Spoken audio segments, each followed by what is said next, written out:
going to be looking at today is finding the surface area of right prisms and the volume of right prisms. And right prisms are just your standard prisms, like a rectangular prism, like a triangular prism, that sort of stuff. So let's have a look at it. To find the surface area, it's really quite simple. The surface area is the outside area of your shape. And so what I mean by that is, here I have a box, and imagine if the way this box was folded up, or imagine I had to wrap it in some wrapping paper, the surface area would be the paper that goes around the outside of the box. So the way I like to look at it, doing it is I think about it as, well, let me find the top and bottom of this. So here's my top, and imagine if I was to finish drawing my box looking at it like that. Here's my top and bottom. So let's have a look at what that's going to look like. So we know the area is a rectangle, so it's length times breadth, and the top and the bottom are going to be the same, so it's by 2. The length is 8 by 4, so it's going to be 8 by 4 by 2. And if I do 8 by 4 by 2, I get 64 centimeters squared. And then how about I look at front and back? So let's have a look at the front and the back. So if I'm going to be looking at front and back for my area, I'm just going to plug some numbers in. So length times breadth is 8 by 4. And I'm going to multiply that by 2 because this is your front, and then multiply by 2 because the back. When I'm looking at my front and back, I'm going to do 8 by 2, because this is my front one here. 8 by 2 by 2. And if I work that one out, I'm going to get 32 centimeters squared. And that just leaves me now with the sides, and once again they are the same. So my sides are 4 by 2, 4 by 2 by 2, and that's 16 centimeters squared.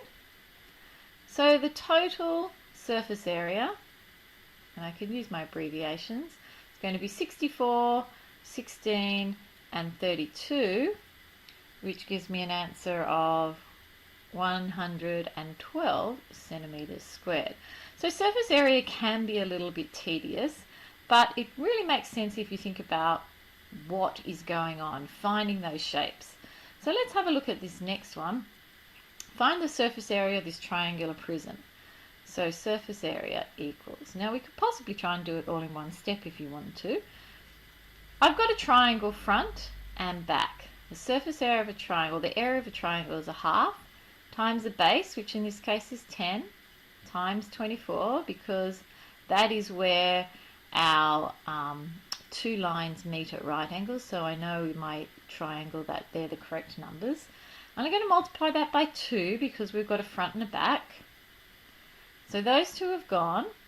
And can you see I've got this base here, 16 by 26. It doesn't have any other one that goes with it, so let's do that. 16 by 26, that's my base. And then I've got another side, let's see if we can see it, 10 by 16, because that's what this rectangle here is. So I'm going to do 10 by 16. And can you see how many faces I've got? I've got 1, 2, 3, 4, 5. So I need 5 things. So that's 2, 3, 4. Means I'm missing one. So if I go back and look at my shape, I'm missing this side here, this one that I'm trying to do here in red, that rectangle there. And that rectangle there is 24 here by 16, because those 16s match up. So that's 24 by 16. And if we work all of that out, I'm going to get 1,200 centimeters squared. Let's have a look at the last one. Triangular prism is open at one end. Now this open at one end means, if I imagine this triangular prism as a Toblerone box, it's open because you started eating the Toblerones inside. So the surface area is going to include one less face at the front. So let's have a look at and seeing what we're going to be doing. So for the surface area of this, we only have one triangular face, so that's a half by 6 by 4. So that's his face at the back, if we want to call it that. We have the bottom, which is 6 by 4. So we can do plus 6 by 4. And then we've got this side here. And just to make our life difficult, we don't really have enough information because we need to know what this height here is. And we don't have anything on here that tells us. But we do have a triangle where this is 6. And we do know that the height is 4. And if I draw in my right angle, that means I can find my hypotenuse here, which is this height that I actually need the measurement of. If this is 6 and this is 3 in here, so by Pythagoras, who says the hypotenuse squared is one side squared plus the other side squared. And if we work this out on our calculators, we get a height of 5, which then means we can go straight back to my formula. Once I know that height is 5, this is a rectangle that's 10 by 5. And the other side is exactly the same, so it's by 2. So this one and the one at the back are exactly the same. And we get our calculators out and we work it out and we get our total surface area to be 172 centimeters squared.